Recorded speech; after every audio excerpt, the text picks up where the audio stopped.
Hello students, welcome to Dikshal institute. आज हम जो टॉपिक पढ़ेंगे वो हम पढ़ेंगे सेट्स। तो सेट्स की प्रीवियस क्लास में आपने ये पढ़ लिया था कि सेट्स क्या होता है, और आपने ये पढ़ा था कि सबसेट्स क्या होता है। फिर आपने ये पढ़ा कि जो ऑपरेशंस ऑन सेट्स होते हैं वो क्या होते हैं, वेन डायग्राम क्या होता है। अब हम उसी सेट चैप्टर को आगे बढ़ाएंगे और आज जो हम टॉपिक पढ़ेंगे वो हम पढ़ेंगे laws of algebra of sets. तो आज का जो टॉपिक है वो है हमारा laws of algebra of sets. तो आज हम ये पढ़ने वाले हैं कि अलजेब्रा ऑफ सेट्स क्या होता है और उसके लॉस क्या होते हैं। तो उन सबको आज हम पढ़ेंगे इसके अंदर। तो हेडिंग हमने डाली है laws of algebra of sets. जैसा कि आप जानते हैं अलजेब्रा का मतलब क्या होता है। अलजेब्रा का मतलब होता है कि वेरियस जो हम ऑपरेटर और ऑपरेंड्स के बीच में जो हम ऑपरेशंस करते हैं, यानी जैसे प्लस है माइनस है उस तरीके से। तो सेट में हम क्या करेंगे वो देखिए आप। तो सेट्स में जो हम पहला ऑपरेशन या लॉ कर रहे हैं वो है आइडेम्पोटेंट लॉ। पहला जो है वो है आइडेम्पोटेंट लॉ। आप ध्यान से पढ़िएगा। अब देखिए आइडेम्पोटेंट लॉ क्या होता है। आइडेम्पोटेंट लॉ का मतलब ये होता है कि आप सेट ए लीजिए और ए को ए के साथ ही यूनियन कर दीजिए तो देखिए ए मिलेगा। तो आइडेम्पोटेंट लॉ होता है कि किसी सेट को आप उसी के साथ यूनियन कर दीजिए तो आपको वही मिल जाएगा। और दूसरा, अगर आप उस सेट को उसी के साथ इंटरसेक्शन कर रहे हैं तो भी वही मिल जाएगा। यानी एक सेट को खुद के साथ यूनियन या इंटरसेक्शन करने पर उसकी वैल्यू चेंज नहीं होती है। तो ये इसे हम बोलते हैं आइडेम्पोटेंट लॉ। तो आइडेम्पोटेंट लॉ का मतलब है कि यहां पर हमने कंसिडर्ड करा, लेट कंसिडर अ सेट ए। यहां पर हमने एक सेट ए कंसिडर कर लिया जो नॉन वॉइड है। तो अगर हम ए का यूनियन ए के साथ करेंगे तो हमें ए मिल जाएगा, और ए का इंटरसेक्शन अगर हम ए के साथ करेंगे तो भी हमें क्या मिल जाएगा, ए मिल जाएगा। तो ये हो जाता है हमारा आइडेम्पोटेंट लॉ। सेकंड लॉ हम पढ़ेंगे। सेकंड लॉ जो हमारा होता है वो होता है आइडेंटिटी लॉ। अब ये लॉज आप पहली बार पढ़ रहे हैं, इसे आप अलग अलग चैप्टर्स में बार बार पढ़ेंगे। तो आप यहां से अपना कॉन्सेप्ट क्लियर कर लीजिएगा कि ये लॉ होते क्या, इनके नाम कैसे पढ़े। अब जैसा देखिए सेकंड है आइडेंटिटी लॉ। अब आइडेंटिटी आपको बार बार पढ़ना पड़ेगा। अब आइडेंटिटी का मतलब क्या होता है, जैसा कि नेम इंडिकेट कर रहा है आइडेंटिटी। आइडेंटिटी का मतलब है पहचान। इससे लॉ से जब भी ये वर्ड आए आइडेंटिटी, इसका मतलब है कि किसी एक ऐसे के साथ ऑपरेट कर दो किसी एक पर्टिकुलर वैल्यू को जिससे उसकी आइडेंटिटी चेंज ना हो। जैसे अगर हम कहेंगे 2 में हम क्या जोड़ दें कि इसकी वैल्यू चेंज ना हो, तो 0। अगर हम 2 में 0 के साथ एडिशन कर दें तो क्या मिलेगा, 2 मिलेगा। ऐसे ही हम बोले कि 2 में क्या मल्टीप्लाई कर दें, तो 2 को अगर हम 1 से मल्टीप्लाई कर देंगे तो हमें क्या मिल जाएगा, 2 मिल जाएगा। यानी 2 एलिमेंट की जो आइडेंटिटी है वो चेंज नहीं हुई। तो जब भी आइडेंटिटी वर्ड आएगा तो आपको क्या करना है कि एक ऑपरेशन लेना है ऐसा जिसको हम परफॉर्म तो करेंगे किसी के साथ, लेकिन ऐसे परफॉर्म करेंगे यानी उस वैल्यू के साथ परफॉर्म करेंगे जिससे उसकी वैल्यू चेंज ना हो। अब जैसे आइडेंटिटी लॉ है तो यहां पर हमने क्या करा, लेट कंसिडर अ सेट ए। यहां पे हमने एक सेट ए मान लिया। अब सेट ए माना तो देखिए अगर हम ए का यूनियन कर दें किसके साथ, 5 के साथ। अब कोई एक सेट है 1 2 3 4 5, अगर हम 5 के साथ उसका यूनियन कर दें तो क्या उसमें कोई नया एलिमेंट आएगा, बिल्कुल नहीं आएगा। क्यों, क्योंकि 5 में कोई एलिमेंट ही नहीं होता। अब ए का यूनियन जब आप 5 के साथ करोगे तो आपको क्या मिल जाएगा, ए मिल जाएगा। ये हो गया आपका आइडेंटिटी लॉ। यानी ए को जब भी आप, या ए के अलावा कोई भी सेट लीजिए, जब भी आप उसे 5 के साथ यूनियन करेंगे तो आपको वही सेट वापस मिलता हुआ चला जाएगा। दूसरा क्या है, दूसरा है कि अगर आप ए का इंटरसेक्शन करेंगे यूनिवर्सल सेट के साथ तो भी आपको ए मिलेगा। अब आप किसी भी सेट का यूनिवर्सल सेट के साथ इंटरसेक्शन कर लीजिए, किसी भी सेट का यूनिवर्सल सेट के साथ क्या कर लीजिए, इंटरसेक्शन कर लीजिए, तो आपको क्या वापस मिल जाएगा, आपको वही सेट वापस मिल जाएगा। क्यों मिल जाएगा, क्योंकि यूनिवर्स में तो सारे एलिमेंट आ रहे हैं यूनिवर्सल में। अगर आप ए का इंटरसेक्शन करेंगे तो सिर्फ ए वाले एलिमेंट ही तो इंटरसेक्शन में आ जाएंगे। तो ये आपका हो जाता है आइडेंटिटी लॉ। आइडेंटिटी लॉ में मतलब है कि अगर आप यूनियन कर रहे हैं किसी सेट का तो 5 के साथ करिए वही लेने के लिए, और अगर आप इंटरसेक्शन कर रहे हैं तो यूनिवर्सल के साथ करिए। उल्टा कर देंगे तो गलत हो जाएगा। अब मान लीजिए आपने 5 के साथ इंटरसेक्शन कर दिया तो 5 आ जाएगा, और यूनियन कर दिया यूनिवर्सल के साथ तो यूनिवर्सल आ जाएगा। यानी फिर तो आंसर फिक्स हो गया। किसी भी सेट को जब आप 5 के साथ इंटरसेक्शन करेंगे तो हमेशा क्या मिलेगा, 5 मिलेगा। लेकिन यहां पर हम क्या पढ़ रहे हैं, आइडेंटिटी लॉ। बच्चों समझ में आ रही है आपको, आइडेंटिटी वर्ड आप ध्यान रखिएगा, जहां भी आइडेंटिटी कोई चीज आए इसका मतलब है कि जिस वैल्यू को हम ऑपरेट कर रहे हैं वो वैल्यू चेंज ना हो। यहां पर जैसे हम ए का यूनियन कर रहे हैं, अब ऐसी वैल्यू के साथ करेंगे कि आंसर क्या है, ए ही आए। इतनी बात आपको समझ में आ गई। तो ए को यहां पर अगर हम 5 के साथ यूनियन करेंगे तो हमें क्या मिलेगा, ए। इंटरसेक्शन करना है हमें ए का, तो यूनिवर्सल के साथ करिए तो क्या मिल जाएगा आपको, तो आपको मिल जाएगा ए। इतनी बात आप सबको समझ में आ गई, इतने में कोई दिक्कत तो नहीं है। आइडेंटिटी लॉ सब बच्चों को क्लियर हो गया, ठीक है। नेक्स्ट लॉ, अब जो नेक्स्ट लॉ आपका होता है वो होता है कम्युनिकेटिव लॉ। नेक्स्ट क्या होता है, कम्युनिकेटिव लॉ। ये भी बहुत इंपॉर्टेंट है बच्चों, ध्यान से समझिएगा आप। थर्ड बहुत जगह यूज में आएगा ये। अभी आप पहला चैप्टर पढ़ रहे हैं तो आपको ये नाम से आइडिया हो जाएंगे। कम्युनिकेटिव लॉ का मतलब होता है कि swapping of values does not effect the answer. यानी दो आप वैल्यू लेके कोई ऑपरेटर लगा रहे, से प्लस लगाया, तो ए में बी जोड़ दो या बी में ए जोड़ दो, उससे कोई फर्क नहीं पड़ता है। तो कम्युनिकेटिव लॉ भी हमसे वही कहता है कि आप ए का यूनियन करें बी के साथ या फिर बी का यूनियन करें ए के साथ, उससे कोई फर्क नहीं पड़ेगा। तो कम्युनिकेटिव लॉ का मतलब होता है कि swapping of value does not effect the answer. यहां पर हमने दो सेट कंसीडर कर लिए, ए और बी। देखिए, let consider two sets A and B. अब हमने क्या करा, हमने ए यूनियन बी करा और बी यूनियन ए करा, तो कैसे आंसर आएंगे, सेम आएंगे। तो जब सेम आंसर आते हैं ऐसे, तो हम इसे बोलते हैं कम्युनिकेटिव प्रॉपर्टी। जैसे प्लस है तो ए 2 में 3 जोड़ो या 3 में 2 जोड़ो, आना तो 5 ही है। माइनस साइन कम्युनिकेटिव नहीं होता, 2 में से 4 घटाओगे तो कितना आएगा, बोलो जल्दी, -2। और 4 में से 2 घटाओगे तो क्या आएगा, प्लस का 2। एक में +2 आ रहा है, एक में -2 आ रहा है, क्या बराबर है दोनों, नहीं है। तो माइनस साइन कम्युनिकेटिव नहीं होता, प्लस साइन कम्युनिकेटिव होता है।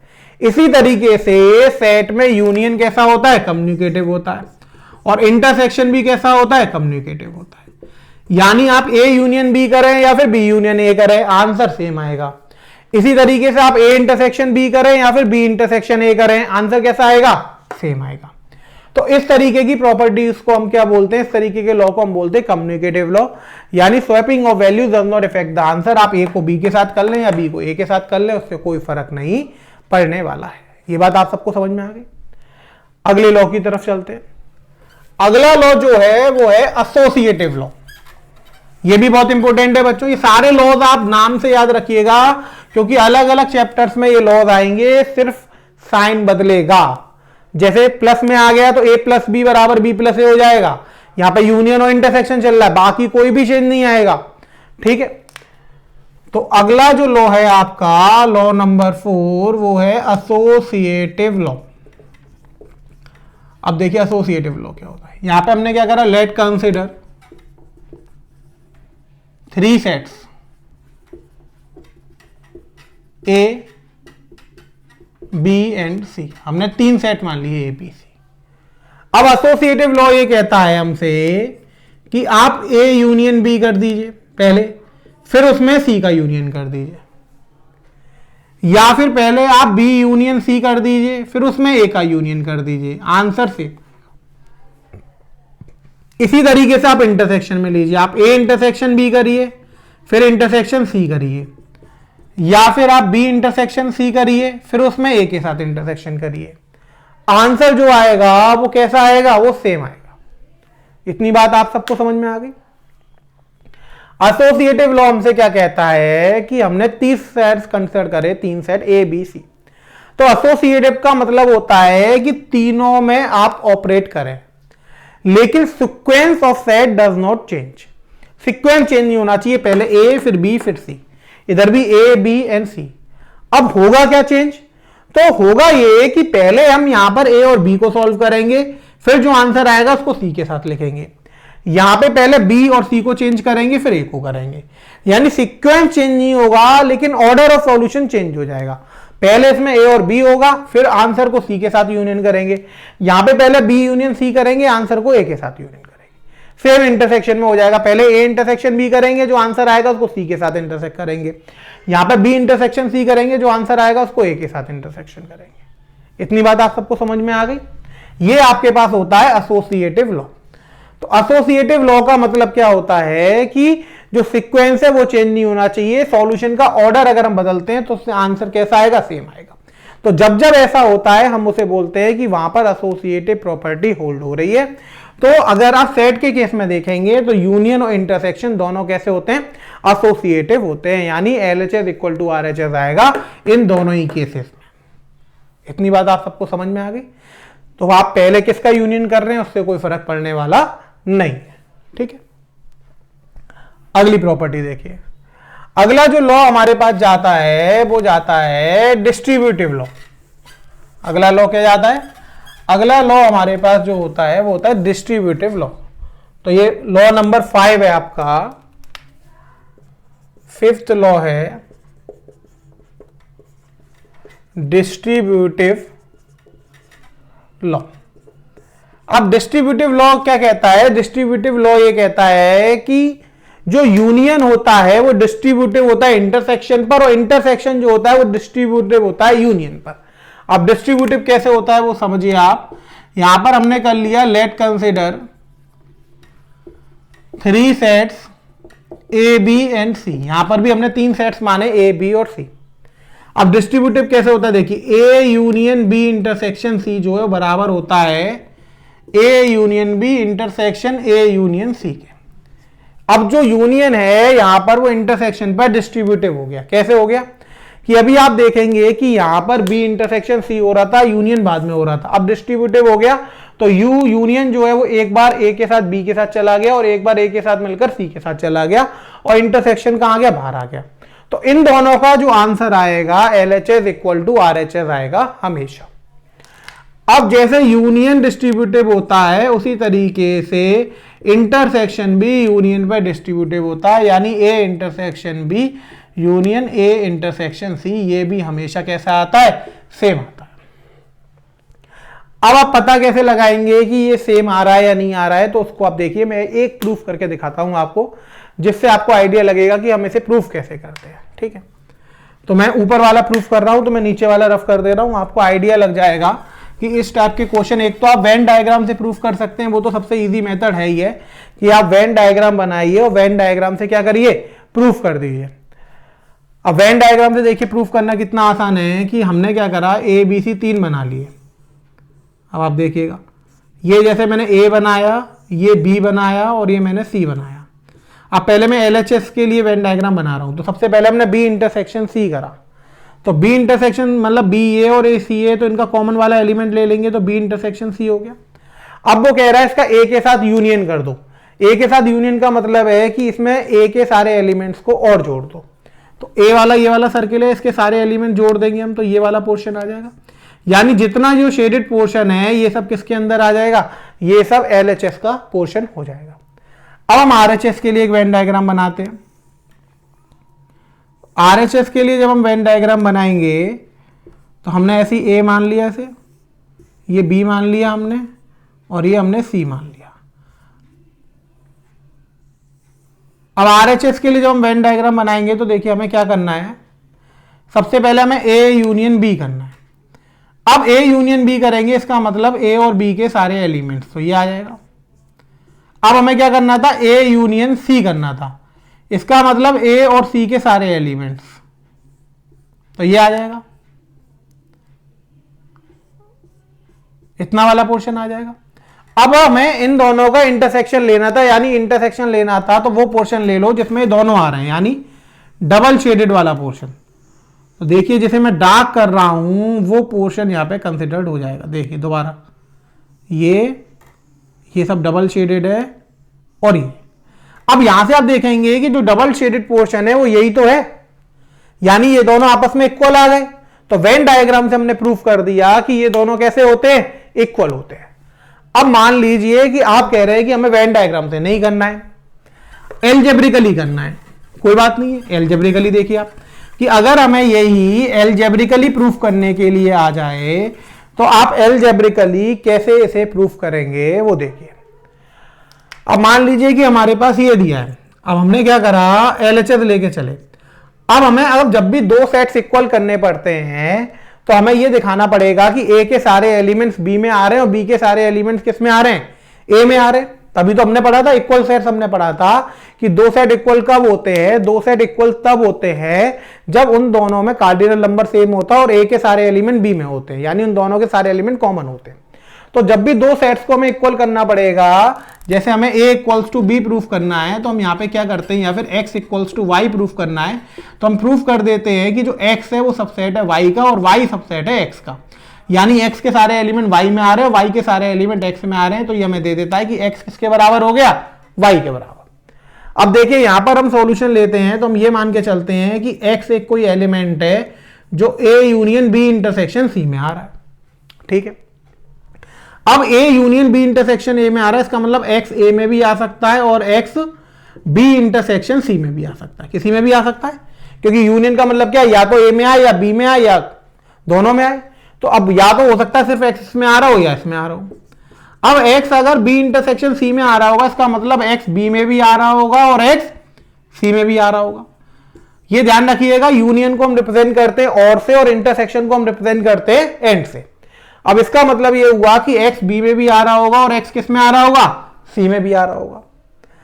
अब अगर इतना हो गया तो इसका मतलब ये है कि अगर हम और को डिस्ट्रीब्यूटिव से खोलेंगे तो या तो a में और b में आ रहा होगा एंड या फिर a में और c में आ रहा होगा, यही तो हो रहा होगा।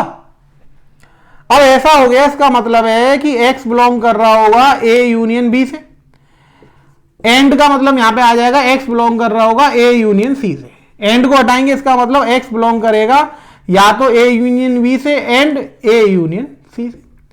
तो ये RHS आ गया। इसका मतलब ये लेके चले थे कि कोई एलिमेंट x इसमें आ रहा था, अब वो एलिमेंट किस में आ गया, इसमें आ गया।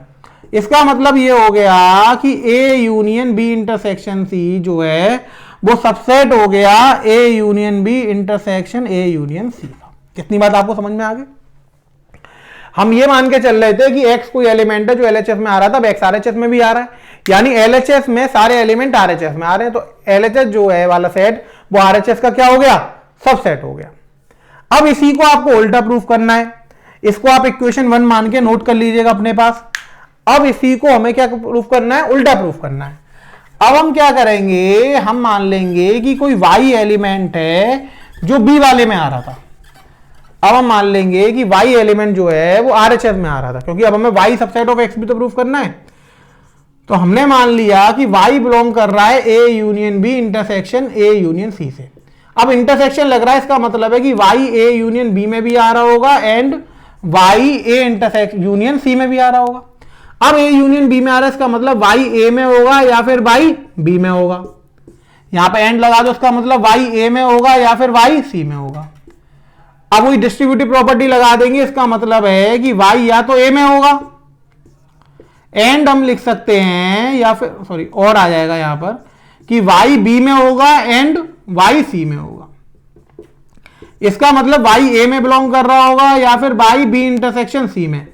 तो y बिलोंग कर रहा होगा a union b intersection c में।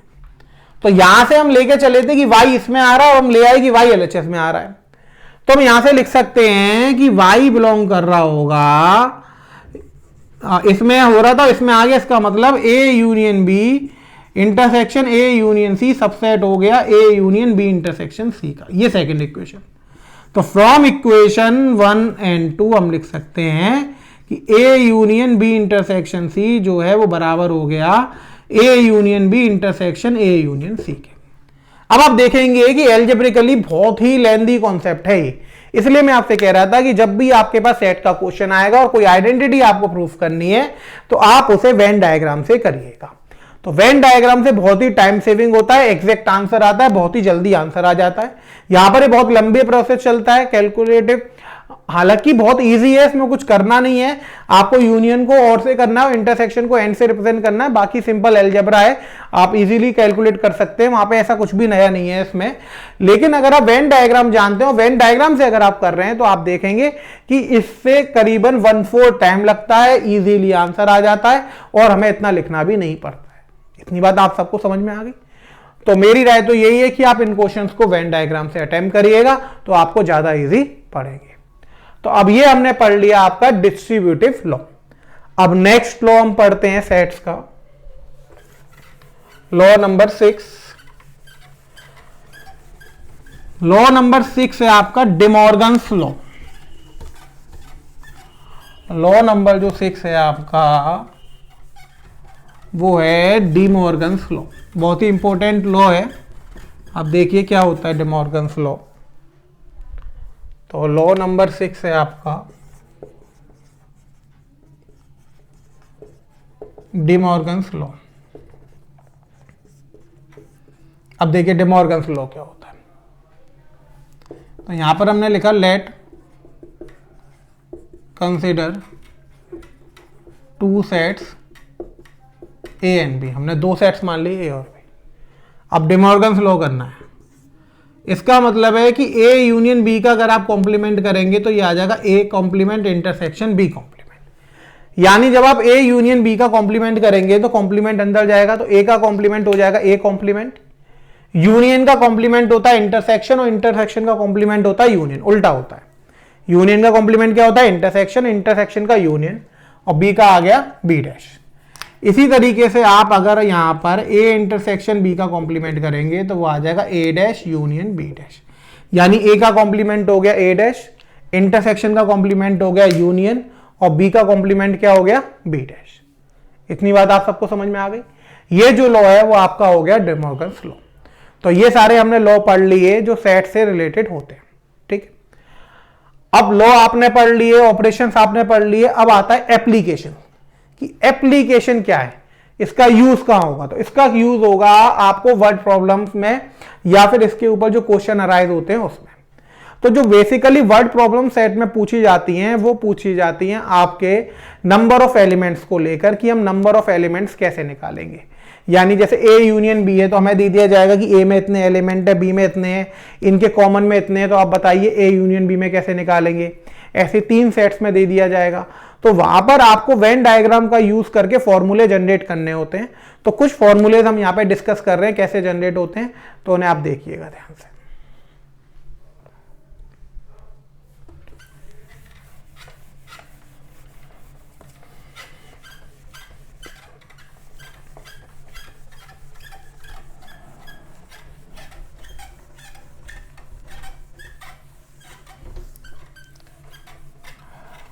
देखिएगा आप इसे।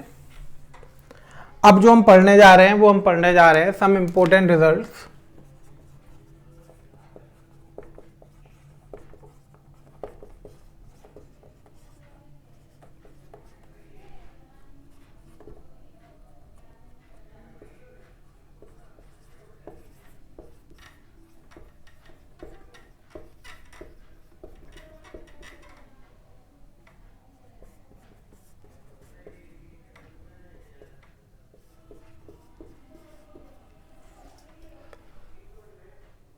some important results on number of elements of sets।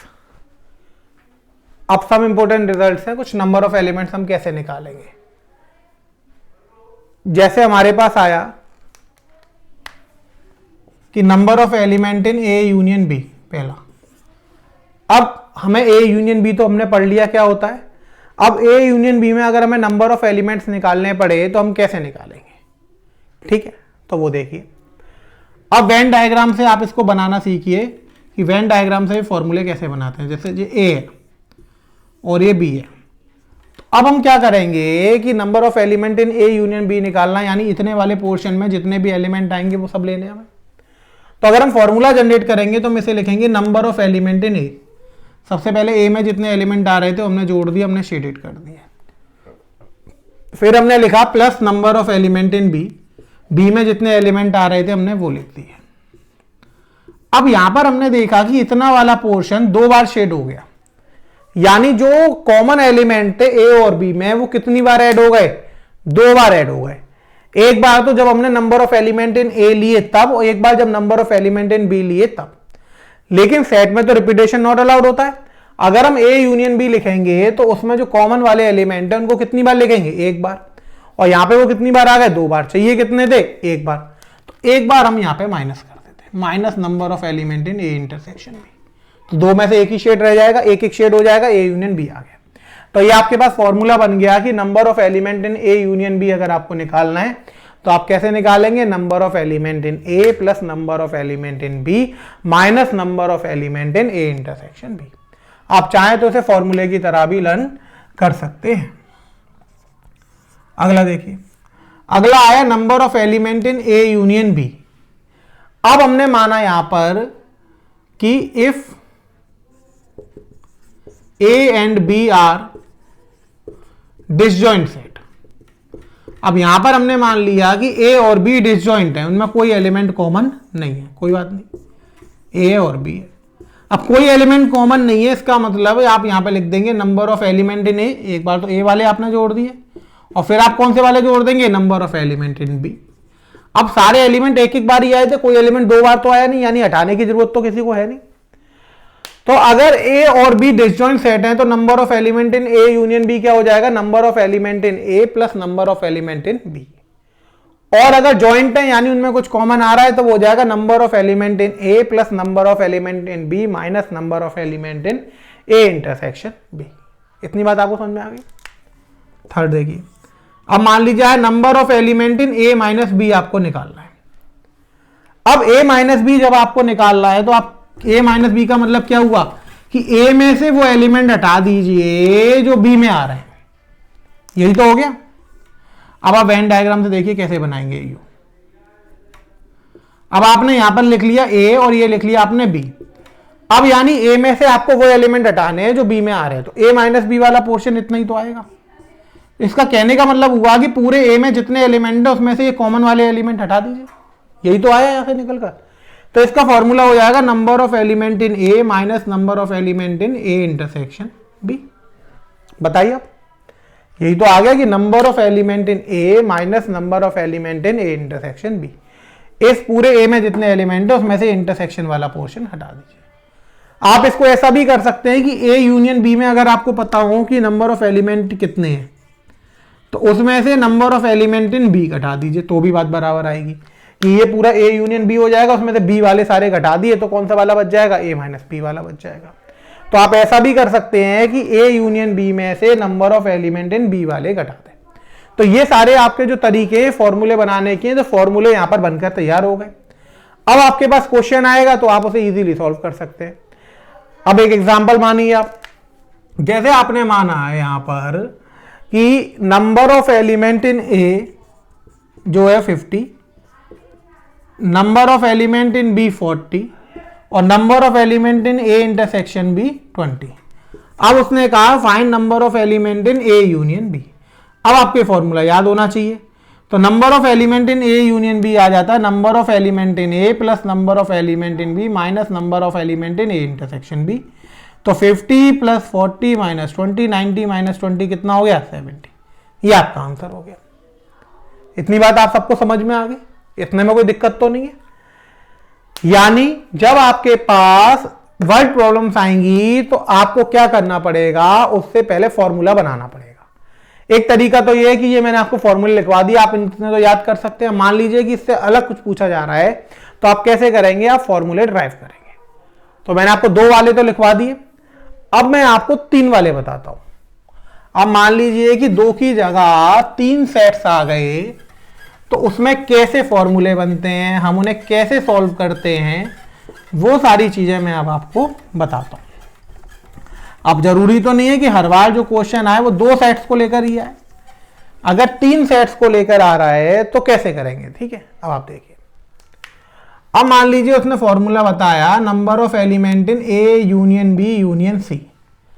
तो अब क्या करना है, हमें एक वेन डायग्राम बनाना है। बच्चों ध्यान से समझना, ही बहुत इंपॉर्टेंट है। तो हमने ए ले लिया, हमने बी ले लिया और हमने सी ले लिया। अब वो ये कह रहा है कि A union B union C करना है। तो हमने क्या करा, सबसे पहले number of element in A plus number of element in B plus number of element in C, तीनों के जोड़ दिए। अब ए में जो एलिमेंट आ रहे थे उसको हमने ऐसे दिखा दिया हॉरिजॉन्टल लाइन से, बी में हमने वर्टिकल लाइन से दिखा दिया और सी में हमने जिगजैग लाइन से दिखा दिया। अब हमने देखा कि यहां पे हुआ क्या कि ये वाला पोर्शन तो एक ही बार आया, ये भी एक ही बार आया, ये भी एक ही बार आया जो अकेले अकेले थे, लेकिन ए और बी वाला पोर्शन 2 बार आ गया और ये वाला पोर्शन तो 3 बार आ गया। अब सबसे पहले हम देखते हैं कि मान लीजिए हम ये पूरा ले लेते हैं, तो ये पूरा पोर्शन 2 बार आ रहा है, तो 2 बार आ रहा है तो हमने एक बार क्या करा, माइनस कर दिया। तो minus number of element in A intersection B. अब इसी तरीके से बी और सी वाला भी 2 बार आ रहा है, तो ये वाला भी हमने माइनस कर दिया। Minus number of element in B intersection C. इसी तरीके से minus number of element in C intersection A. अब ये सारे जो है वो 2-2 बार माइनस हो गए, एक बार माइनस होगा, 2-2 बार आ रहे थे। अब हुआ क्या कि ये तो एक ही बार रह जाएगा, ये भी एक ही बार रह जाएगा, ये भी एक ही बार। अब ये 3 बार आ गया था, एक हॉरिजॉन्टल लाइन में, एक वर्टिकल में, एक जिगजैग में, और तीनों बार ही हट गया। एक बार तो हट गया ए इंटरसेक्शन बी से, एक बार हट गया बी इंटरसेक्शन सी से, और एक बार हट गया सी इंटरसेक्शन ए से। अब जब ये तीनों बार हट गया, इसका मतलब ये वाला पोर्शन तो आया ही नहीं, बाकी सब पोर्शन एक एक बार रह गए। अब ये वाला पोर्शन जब नहीं आया तो ये हमें एक बार तो लेना पड़ेगा यूनियन में, मतलब सारे एलिमेंट्स आने चाहिए। अब ये कौन सा पोर्शन है, ये वो पोर्शन है जो ए में भी आ रहा है, जो बी में भी आ रहा है, और जो सी में भी आ रहा है। तो हम क्या लिख देंगे, plus number of element in A intersection B intersection C. आई बात आपकी समझ में? यानी अगर वो कहेगा कि number of element in A union B union C बताइए, तो आप कैसे बताएंगे, आप बताएंगे number of element in A plus number of element in B plus number of element in C minus number of element in A intersection B minus number of element in B intersection C minus number of element in C intersection A plus number of element in A intersection B intersection C. ये बात आपको clear हो गई? तो जब भी आपके पास फॉर्मूले बनाने के लिए आएंगे तो आपको इसी टाइप से यहां पर फॉर्मूले जनरेट करने पड़ेंगे। आप वेन डायग्राम की मदद से फॉर्मूले बना सकते हैं, उन फॉर्मूले से फिर आप आंसर ला सकते हैं।